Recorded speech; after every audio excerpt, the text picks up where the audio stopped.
Hi, this podcast is recorded on Gadigal land. Lee and I would like to acknowledge the traditional custodians of this place and also the custodians of the place where you're listening, wherever you are. Well, howdy ho, you. Hello.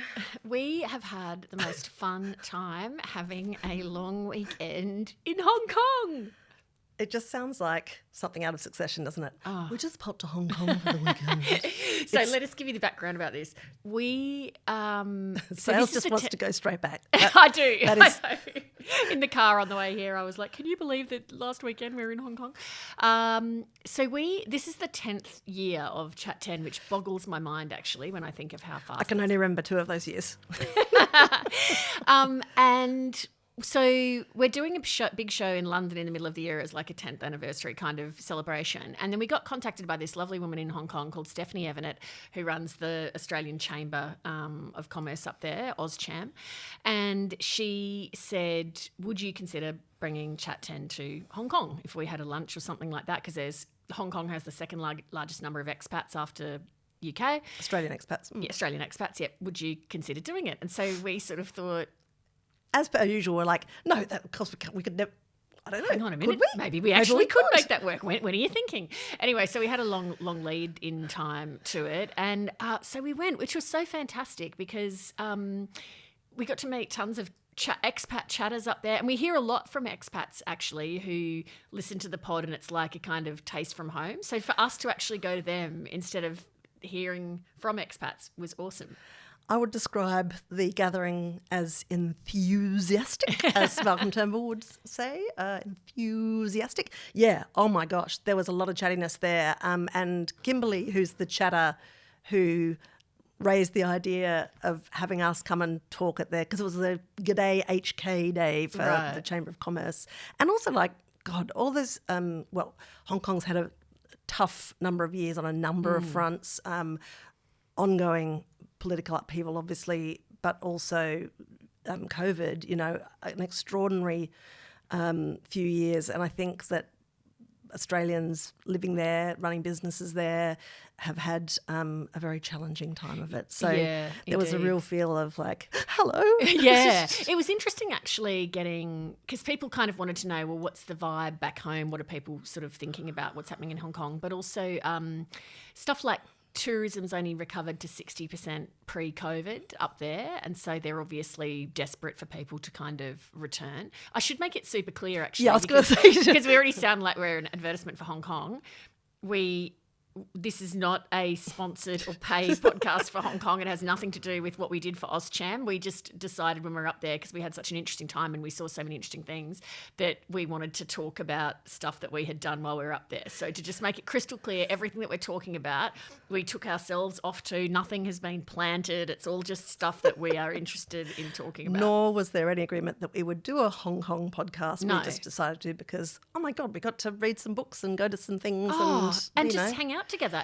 I know people think that we hang out together all the time, but actually, as we've said before, about 99% of our time hanging out together is when we're pressing record in this format. So actually to kind of sit next to you, I was going to say to sit next to you on a long flight and talk to you, but no, I didn't do that because we came back overnight. So we just mask slept. straight on, straight to sleep. Exactly. No chitty chat for sales. So can I say, I think firstly, I've been to Hong Kong before. You haven't. I haven't. I went in 2018 or 19. And so what did it compare to when you were there last? I actually thought it seemed unchanged. Obviously, I missed the bits where it was closed and also completely jammed with demonstrations. So, I thought that since the security laws and Beijing's clamp down, that it would be a very different experience to visit.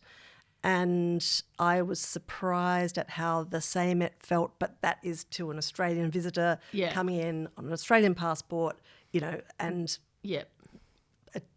sort of meeting up with expats. So I think that the experience for Hong Kongers has been significantly different and is under risk of changing all the time as well. Yeah, I'd never been there before. I think my absolute favourite thing of that whole trip was this gallery that we went to, which we were recommended to go to because it's run by an Australian at the moment. It's called the Mplus Gallery. That was absolutely fantastic. It's contemporary art, and it's just a sort of contemporary Asian art, basically. There was the thing that hooked us in to go was that there was a fashion exhibition on which we are both suckers for, which was a woman. It was about a woman called Madame Song, who was a muse, I guess, of Pierre Cardin, but also an actor and what an an extraordinary artist life. and a singer and a kind of she was general amazing, goddess. absolutely incredible. And so they had some of her clothes and then some of her artworks and bits of her films, and so that was really super fantastic. And the building itself is incredible. It's like a gorgeously designed building. I think it's a Swiss architects. It was only built in 2019, I think. Right. So if you can think about the kind of like it was commissioned like pre the mass Hong Kong demonstrations against the security laws brought by Beijing, and then opened in that new environment. Right. Like, I was interested to go because I thought, I wonder how much artistic freedom there is in this cultural institution. I thought there was. Yeah, there was certainly a lot of... it certainly wasn't free of commentary about China's history and so on. They did, when they first opened, not exhibit an Ai Weiwei piece, which is that one of him, a photograph of him giving the finger at Tiananmen Square. So I sort of got that feeling just talking to people through our whole trip that this is a sort of place that is in a kind of limbo between cultures a little bit, like under control by Beijing, but like a different cultural experience than being in Beijing. And I guess maybe it works for China to kind of maintain that kind of halfway house. But anyway, we're not experts, obviously, and nor would I ever hold myself out to be, but it's definitely a place where you think, well, I wonder what is going to happen next. It did. I have been to Beijing, and it did, many years ago, like 18 years ago, and it did feel like a very different city to me, to Beijing, and I felt like it was the British influence was still really evident, I thought, compared to Beijing. It just even in like the names of places and street names. And the architecture. All of that kind of stuff. When I thought, okay, I'm going to, in honour of this visit, I'm going to read a book that's set in Hong Kong. So I read The Painted Veil by Somerset I've never Maugham. read that. Far out, it's a great book. Yeah. So, and it also just blew my mind a little about how quickly Hong Kong has changed in 100 years and how many different iterations it's kind of bounced through. So The Painted Veil is a story about this beautiful young woman with an extremely pushy mother in the UK. She's the most beautiful of the daughters, and but she sort of dithers a bit when coming out into society and selecting a husband, and then her less attractive sister snags a husband and she's panicking that she's too old, so she panic marries a guy who is a scientist who's based in Hong Kong. It's not called Hong Kong in the book because when it was published nearly 100 years ago, there was this huge controversy where a family living in Hong Kong who had the same name was already for suing because they thought that it looked like the book was based on them, because it's quite like... Oh, right. It's quite a racy book. So she goes to Hong Kong with her husband, who she quickly discovers is boring and not of interest to her. So she commences an affair with the deputy consul, and he's this sort of handsome, muscular buffet. And so it's all about dissatisfaction, like the erotic thrill of something that you can't have. Right. And she undergoes this quite extraordinary process of epiphany over the course of the book. But I was amazed by two things. One, the way that Somerset Maugham wrote so assuredly as a woman, like with a female principal character.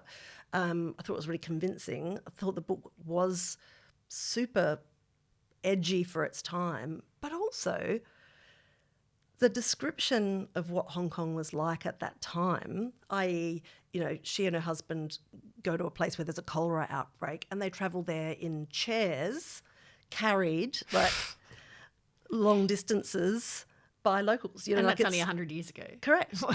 Yeah. So that kind of incredible colonial background is so recent. And if I was reading this book and then walking through these sort of skyscrapers and visiting that incredible gallery and thinking, how can this only be 100 years ago? So what does the title The Painted Veil refer to? It's about, because she falls in with a bunch of nuns, as you can understand. And so I think it's a little bit about the assumption or like the getting of moral wisdom. Right. Because the nuns that she eventually gets to know teach her something very profound about human values. So I guess it's like she's not a nun, but she's... I assume that's what the Painted Veil is about. Right. Because she didn't take the veil, but, Call in, listeners, if you've got a different theory as to what that actually refers to. That's really unfair. Like, she's like, all right, what's the non-inflating... It's a very Year 12 HSC English it really question, is. isn't it? But I mean, you just read into it whatever you want, really. Just before I... Back to the gallery. Same. I just want to talk about one piece of art there that really made a very significant impact on me. It was called Old People's Home. The artists were Yuan and Peng. It was this huge kind of installation, which was all of these big, I guess they were wax, but I'm not really sure, dummies that were life-size, set up to look like aged world leaders, all in wheelchairs. The artwork was called Old People's Home. And every few hours they switch it on and the wheelchairs, they're all kind of, some of them are like slumped over asleep and some are kind of hanging back, but they're basically just all extremely old people. And then the wheelchairs kind of are on this automatic loop where they go around and they bump kind of into each other. Yeah, they're like dodgem cars. So when they bump, they kind of reverse and then change direction. So it's this constantly kinetic movement of confused old men just sort of zooming about in their electric wheelchairs. I thought it was absolutely amazing because firstly, it was a reminder that, geez, no matter how powerful you are, one day you are an old person sitting in a chair. Like that happens to all of us. And luckily these days you can just stay in power. It's sort of like an uncomfortable reflection of where some very great nations of our world are currently at. That's true. But also the kind of random bumping and then the motions that would set off in other directions, it reminded me of just global affairs. Right, because the idea that the chance meeting between two possibly unreliable, usually male kind of leaders, possibly aging, can somehow set off a reaction that produces a different set of movements every time. I was thinking even just in terms of as them representing countries and the way like different countries have interactions that change the course of history. I thought you were about to talk about tectonic plates. I'm like, sales. No. Let's not overcook this. No geology. Now, this is a diversion from Hong Kong, but again, while we're on art, I haven't finished with the gallery yet. Okay. Can I say two more things? Yes, of course. That was quite a big work as well. So you walk into this room and you think, what are all these? And they're so lifelike. You think, this is huge. And then you come back the appointed time and they'll just start moving. And it's also the attendants go on and like switch each of the like wheelchairs on one by one. So it's this sort of gradual commencement of activity. But like two others that I found like really interesting. There was kind of a part of the gallery that looks at traditional landscape art, but it's all Chinese landscape art that's been sort of altered in some way or it's an interpretation. And my favourite one in there was this like giant series of ink paintings on silk that look like that very traditional kind of Chinese landscape painting. But if you look up really close, there's all these, I mean, it's completely filthy. There's just all these animals having sex with each other and people having sex with animals. Like it's a full bestiality free-for-all. And you're just kind of like, isn't that, what is that hippo doing? Like it's such a, it's really clever. And I looked at it for what would probably in family hours be deemed an inappropriately long time. And then also, I just think, like, obviously China is so incredibly populous that you've got this sort of, there's almost like the giant mass of humanity is almost like a creative element of the whole entity. And I think in a couple of the pieces that I really liked, I thought the artists made use of this idea of like a teeming like mass of humanity and reflected it in art. And like there's this just right near the old chaps in the electric chairs, there was this work called by an artist called Marquet. It's called Ultra Realistic, the first part of Marquet's left index finger. And it's 10 panels and absolutely covered with meticulously arranged Chinese calligraphy, characters all about the size of a grain of rice. Right. And the whole 10 panels is a non-stop description by the artist of the top joint of his left index finger.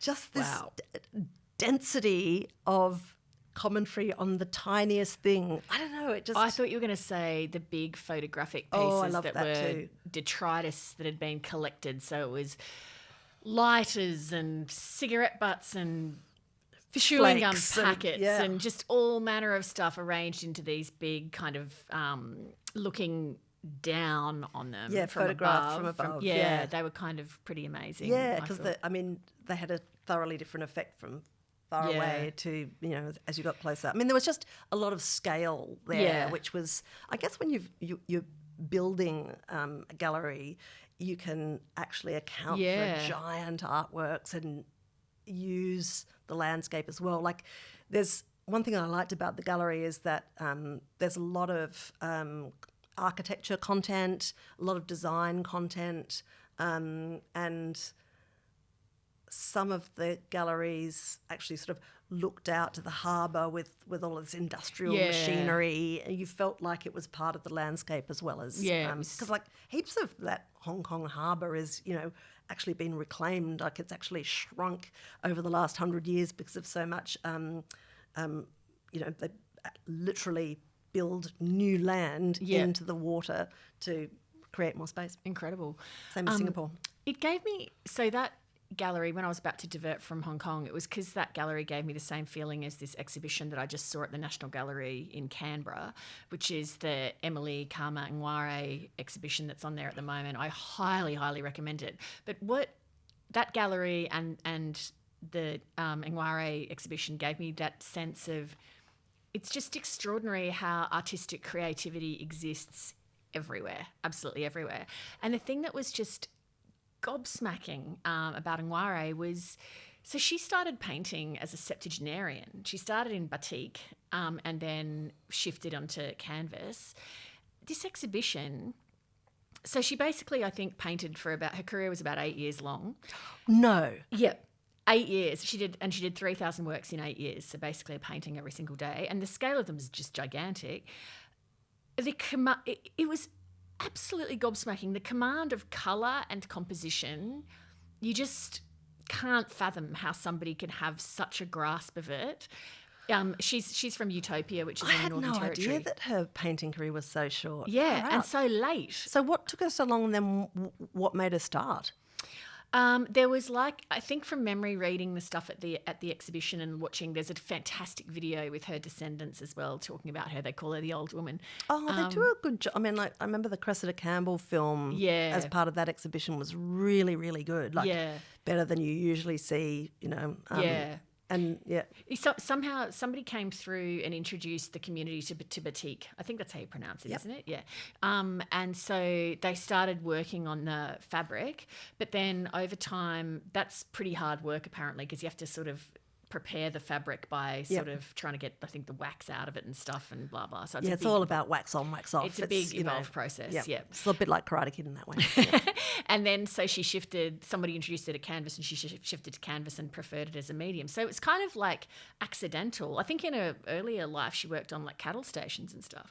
And so she, as a septuagenarian, then found this medium that she was extraordinary. And then pretty much as soon as people saw her work, she was like of national and then international renown straight away because it was so incredible. So all of that composition just comes from inside and knowledge of country. So there was this really great bit in the video where they show one of her dot paintings and then they superimpose the landscape where she lives, like a shot from above, which obviously someone of her age and place would have no way of ever having seen that land from above like that.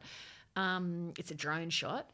And you can almost superimpose it directly over the dot painting, like the colours and the kind of layout of the land. It was just absolutely extraordinary.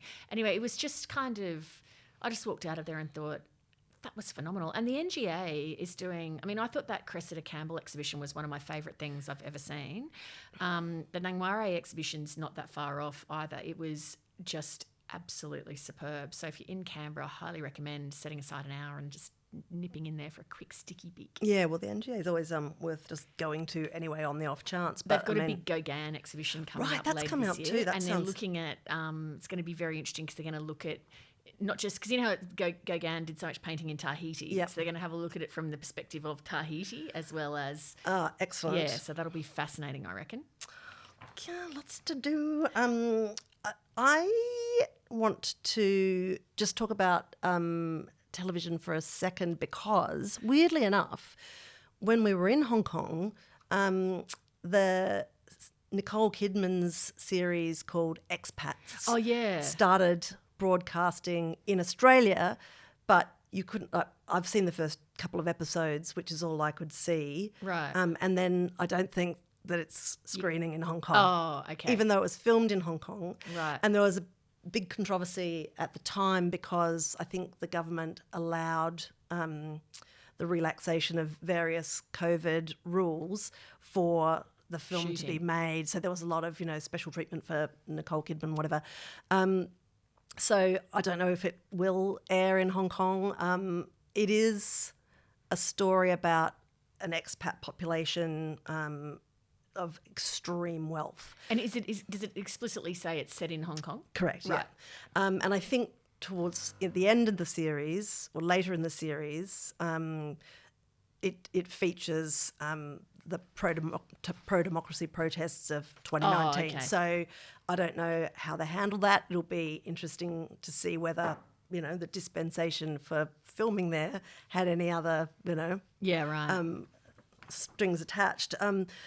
But the series starts in this sort of apartment building that's inhabited by these wealthy... You're just never quite sure what the husbands do, but they all do something important, and the wives are kind of raising children and also having everything done for them by live-in helpers, right? Who get one day off a week and that's it. And the story is, I'm not giving anything away here because it happens pretty early, you become aware that Nicole Kidman, who's married and has 3 children, has met this young woman, a young Korean woman who's in Hong Kong, and they get along well, and Nicole thinks maybe she'd make a good nanny or whatever, so they go out for dinner together, and then they go to the ladies' market, which is sort of late night opening, very kind of bustly kind of bric-a-brac market, and the youngest child goes missing. Nicole Kidman's child. Mm-hmm. Oh, God. And she's in the supervision of the nanny at the time, who's on her phone and then looks up. God, and then I know. So it's kind of like... I don't know if I want to watch that. It's terrifying. Yeah, it is like it's about Nicole Kidman's uncertainty, her grief, obviously, her suspicion of her neighbours, her changing relationship with all these other expats who've still got their children or are trying to have children, and she is sort of frozen in this kind of state of agitation, not knowing what's happened to her child. That sounds like about the least fun thing you could spend your time doing. So a couple of things. So it's directed by Lulu Wang, who won a Golden Globe for her film The Farewell. The young woman who plays the babysitter her name's Ji-young Yu. She is really, really good. And I'm really focused and interested in the development of her character and the way that she handles her feelings of guilt with her feelings of lostness. She's sort of a long way from home. Anyway, like that is really absorbing. And from what I've read, I understand that in the next couple of episodes, the eye of the program turns away from these wealthy expats and towards the life of the domestic staff that kind of populate their homes. And so I'll be really interested to see that too. So yeah, I definitely want to keep watching it. So a couple of other notable things. So I, as I said, had never been to Hong Kong before. So I tempted you having a sleep in one morning and I got up early to do the tram up Victoria Peak that everyone had told me, oh, you've got to do that. And as it's going up, I'm thinking, it's pretty foggy. I don't think I'm going to see very much. I reckon once I kind of got out at the tram stop, I could see about a metre in front of my own hand. It was just... You texted about 6:30 saying, I'm off to go see the peak. And I looked outside and I thought, are you going to see? Never. Maybe you'll be above the smog. I think it's one thing you can't control. It was still enjoyable taking the tram up the very steep side of the hill. But yeah, I certainly didn't see a single thing. I could have been in Norway for all I could see. Well, we did see a spectacular sight, which was we were staying in a hotel, the Hotel Shangri-La Island. I mention it not because we got a freebie, but because it has in the middle of the building this like 50-metre high silk painting. It's like a silk landscape painting, and it's, I don't know, like it's many, many stories high. So, and there's a particular lift with a glass wall so you can get in and it's just mind-boggling. One of my favourite moments though was like, now, if you're in a hotel that has a simple hotel breakfast, you know, like it's pretty straightforward. If you're in a fancy one that has a million different options, I get completely nervous that I'm going to do the wrong thing, and then I also have total options paralysis. So I quite often, if I'm in that, quite often, because I stay in fancy hotels all the time, but like I'll sometimes just be like, I can't make a decision, so I have a cup of tea and like an egg or something and then walk out. Now, there was a very good egg selection at this hotel. I know exactly where you're duck, going with this story. Quail, that made me just laugh and laugh because I'm like, I will be able to regale you with tales of this. But the most glorious thing happened. We headed straight for the sort of local area, the sort of dim sum-y area. And honestly, if you can have dim sum for breakfast, you always should. And you had just discovered radish cake. Yes. And were very, very keen to get amongst it. Anyway, Sales goes up to this counter and there's, you know, like there's 100 million options or whatever. And she starts, like she grabs this spoon and starts bogging into... And I pull off like a kind of glass cloche that's over a thing. Plate of noodly things. And this guy behind the counter just kind of barks at me like, no, no, no. And he's like, no, you can't do it. No, madam, no. And although with a less of an Aussie accent. And then he goes... and Sal goes, what? That's the display food. I was trying to eat the display food. If there's anything that can make you feel more like a fish out of water in a location, it's when you get busted trying to eat the display food in a fancy place. It was like, I was just one of the great moments of my life. I just really, because, you know, you get that feeling when you watch someone doing something that honestly you would have done yourself, and the sense of relief that it happened to Lee Sales and not you. I reckon I was like, absolutely scarlet, and then I was like, I'll just have a slice of multigrain toast. That is fine. Oh, God. That was great. Yeah. Speaking of food, Good food. so I know. there was one night where I went on a you were having a quiet night, and I went out with a friend who's in Hong Kong playing with the Philharmonic, and so we did a bit of a bar hop and a bit of a dumpling hop, and so that was great because I'd done all my research about where's like the best cheap dumpling places but good quality, blah blah blah, and so we ended up in this absolute dive, which was exactly the kind of food that I wanted, so it was awesome. But you and I then went on a different night to a restaurant that had been recommended to us that actually, in fact, somebody said, if you want to go, I'll see if I can book you a table. So someone very kindly booked us a table. Jeff kindly booked us a table at a restaurant called Arcane, which is run by an Australian man called Shane Osborne. Arcane by Shane. I mean, it's brilliant. It's bold. But, you know, he's a ridiculously accomplished chef. Extremely. From Perth, I think. we got chatting. Yeah. Yeah. First Australian to get 2 Michelin stars, I think. Correct. Yeah. And that was at his London restaurant that he used to do Pied à Terre, and now he's got 2 places, I think, in Hong Kong, including this Arcane place. And it was so great. And Jeff, when he got off the blower, said to me, look, if I can be so bold as to tell you what I think you should order, you should get the gnocchi and you should get this dessert, which was a yuzu and lemon Poset. Now, what exactly is Poset? You know that. I don't. So I know the answer to this question because, you know, my old friend Wendy, who does the recipes for Kitchen Cabinet, and also we've done a couple of cookbooks together, she talked me, nagged me for yonks to make a dessert called Poset. Now, if you've ever had a newborn baby, you'll be slightly put off by this term because it's the same word that's used for the little bit of upchuck that babies do on your shoulder when they, right? And essentially Poset is where you use an acid to coagulate a dairy product, right? Oh. Right? Oh, okay. So it really is the same principle as the Well, baby I didn't like to draw bathing the too milk. close a line. I'm glad you didn't tell me this at dinner. Well, I didn't because I knew it would freak you out. And you just had that thing with the eating the display food. So obviously you are vulnerable, which I enjoy and like to prolong as much as possible. But in fact, like Poset is like a medieval dish. It's mentioned in Shakespeare. There's a few possets going around. And back in the very, very olden days, they used to they would use wine to kind of like curdle milk and sounds absolutely gross, or beer.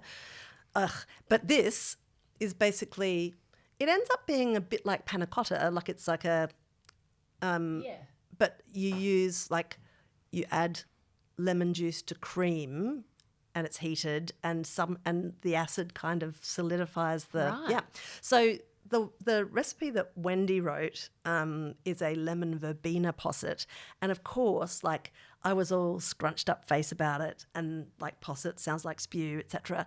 And then when I made it, it was just so incredibly tasty that I was won over. And so when I saw that a restaurateur had been courageous enough to posset, I was like, that's going to be incredible. That was my favourite thing I ate the whole trip. That was absolutely delicious. So I love yuzu The Poset itself was yuzu, which is that brilliant Asian citrus, and it also had some kind of poached mandarin segments, which I love that. Now, I should say at this point, sorry, didn't mean to cut you off. Lest anyone be thinking, who even are these people? Sales appears to have gone highbrow. I just want to assure you that I've got a good surprise for you in the next podcast. It's going to really remind you that I'm just a little bogan from Brisbane, no matter how much posset I might eat. Oh, did I tell you what happened last night with my dog? I wouldn't have.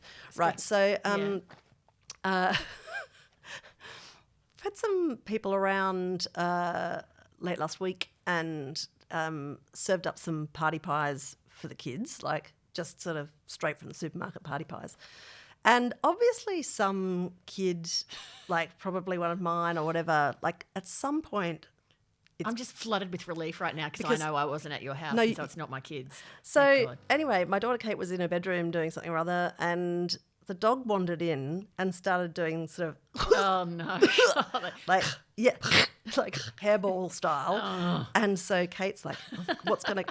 And Kate says that, she then just did this and then deposited on the rug a fully formed party pie. Oh, that is disgusting. That is so disgusting. But, how does that... I mean, So at some point, the dog seems obviously found this pie, Swallowed it scarfed whole. it, and then.